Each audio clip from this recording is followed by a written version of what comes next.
Zander, welcome. Appreciate you coming on here this evening. Yeah, thanks for having me. I appreciate it.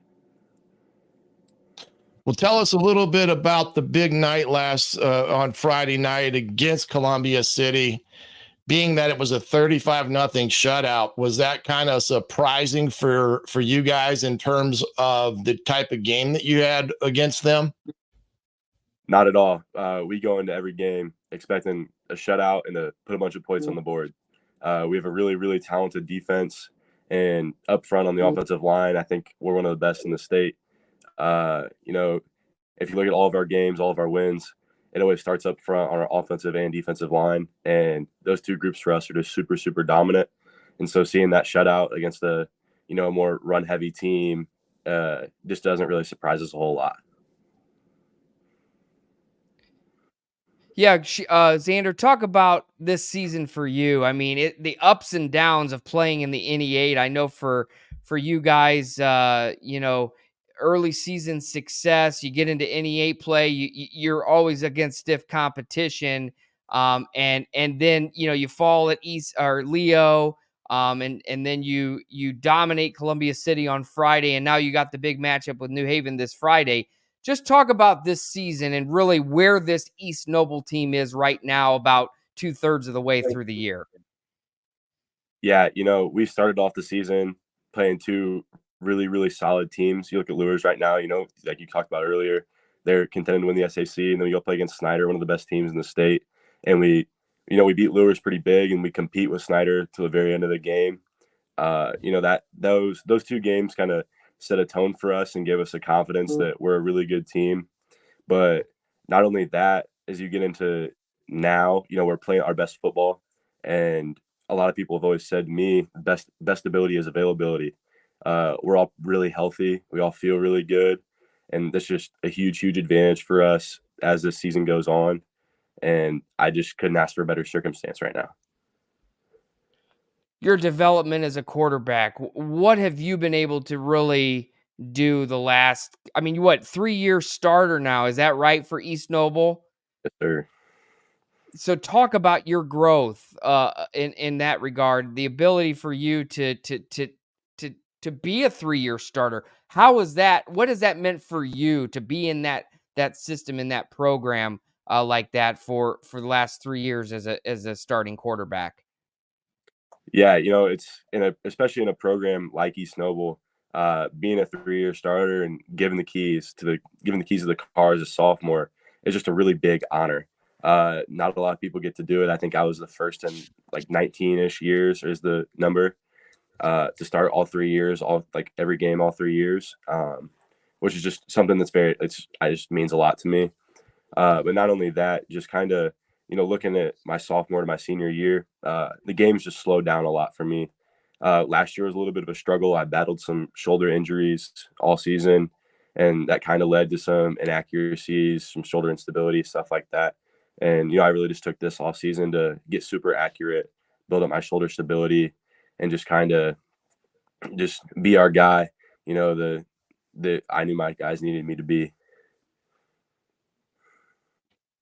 Hey, Zander, let's look ahead here to the New Haven game. Big week for you guys, just like in the Northeast 8, you go 1 week, you have to rise up. Next week, you got the same thing. You got another tough opponent to take on. What are some of your thoughts on New Haven and their defense, and just kind of a roll down of what you've been able to learn about the Bulldogs?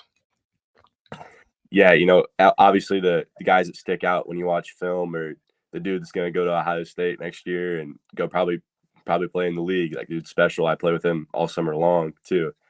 He jumps out on film. The dude you can't really throw out a whole lot because he's going to make you pay. Another dude that sticks out is a Johnny Washington. Another dude you can't really throw out a whole lot. But I think we feel really comfortable with how physical we are and how that matches up front. Like I said it earlier, I think that, our front five or front six, if you include our tight end, is just a really, really special group. There's not a lot of teams that have been able to stuff the run, if any at all. You look at the NE8 as a whole, we lead the conference in total offense and like least amount of offense allowed. And I think that really shows what we're capable of. But going back to the what sticks out on film, I think it's just we just have to be able to do our job every single play. And as simple as that sounds, it's really real for us. I think that we have a lot of talent. You know, we don't have that Division 1 guy or the guys with a bunch of offers, but we're a bunch of dudes from Kendallville that love playing football, and we do it at a really high level. Well, let me ask you this. What do you think is the biggest difference from New Haven of last year to a New Haven of this year? Because in some respects, with the exception, I guess, Washington, it's kind of the same team that you're going to face again Friday night. So what is it that you guys have seen that's, made the biggest difference for New Haven?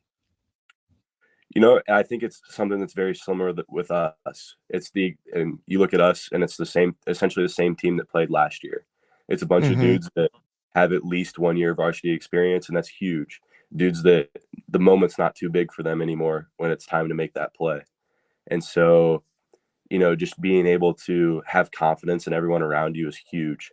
And just dudes that know what they're doing and know how to do it every single play is just huge. And the fact that we have that and the fact that they have that is just going to make this a really good matchup. You mentioned Zander being those dudes from Kendallville.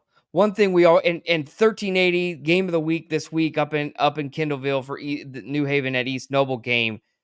That atmosphere, everybody talks about it, from the home teams to the away teams to the people, the trucks that line the fence, and just the support of Kendallville, Rome City, those type of communities. Leato, can't forget them. East Noble as a general. What is it like on Friday night to run out of that inflatable tunnel and to play in front of that crowd and that school community? It's just a really, really special place. I remember being an eighth grader on the state run that we had in 19 and being the ball boy in the semi-state game against Hobart, and how there's the most amount of people I've ever seen in a game. At least I thought that at that point. And then week 2, a Snyder comes around after we beat a good Lures team, and it's even more packed. And just the amount of community support that we have week in and week out, it's just unmatched anywhere. Um, one thing that me and Coach Amstutz joke about a lot is we're one of the two people that, walk into Don Chico's in Kendallville or walk into Jenny's Tacos or just even the Applebee's. It's one of those things where you win big, everybody knows, but when you lose, everybody also knows. So it's kind of an unavoidable community in that sense, but I just wouldn't trade it for the world. It's just really, really special.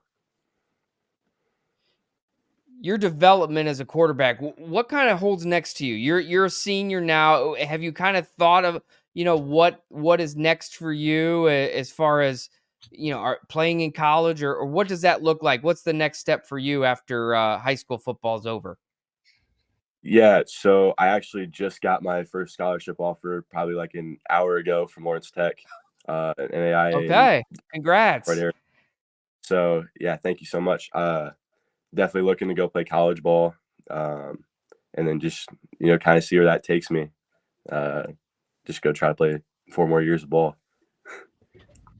What are you wanting to study? That's the big question.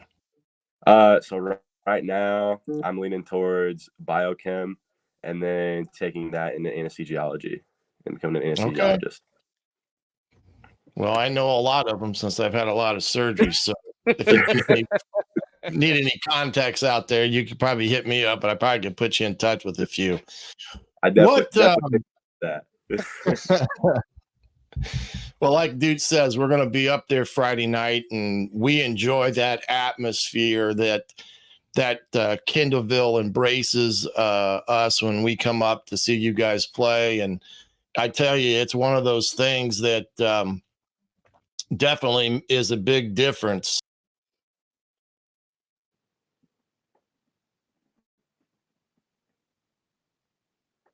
Yeah, I think Shannon's having a little mic difficulties Yeah. there. and cutting in and out. But well, Zander, we wish you the best of luck this weekend. We're looking forward to coming up to Kendallville for the 1380 game of the week with the New Haven Bulldogs. We'll be on the air at 7 o'clock for the kickoff. The pregame show starts at 6 in that regard. And it's a great atmosphere. If I know that a lot of New Haven people will be there. And on top of it, it goes a long way in some of the NE8 implications. So it should be a fun one up there. We wish you the best of luck, Zander, and certainly best of luck the rest of the season. And congrats on the first scholarship offer. And we'll look forward to maybe see you play some college ball as well.